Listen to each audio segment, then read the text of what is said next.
everyone, welcome to Mallu Deutsch Lehrer. Okay, welcome to the series part 3. Yeah, നമ്മൾ കഴിഞ്ഞ ക്ലാസ്സിൽ നോക്കിയിരുന്നത് German alphabets തന്നെയായിരുന്നു. Okay, അതിൽ ഇനി ബാലൻസ് വരുന്നത് ഉംലൗട്ട്സ് എന്ന് പറയുന്ന ഒരു പാർട്ടാണ്. അതുകൂടെ നോക്കിയാലോ.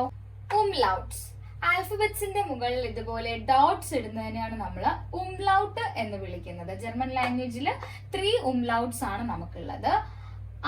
ആ എന്ന് പറയുന്ന ലെറ്ററിന്റെ മുകളിൽ 2 ഡോട്ട്സ് ഇട്ടപ്പോൾ അത് ആ umlaut, o umlaut, U umlaut. Okay, ഇത് പ്രൊനൗൺസ് ചെയ്യുന്ന രീതി ആ ഉംലൗട്ടിന് നമ്മൾ എ എന്നാണ് പ്രൊനൗൺസ് ചെയ്യുക, എ. ഓ ഉംലൗട്ടിന് നമ്മൾ ഉ എന്നാണ് പ്രൊനൗൺസ് ചെയ്യുക, ഉ. യു ഉംലൗട്ടിന് നമ്മൾ യു എന്നാണ് പ്രൊനൗൺസ് ചെയ്യുക, യു.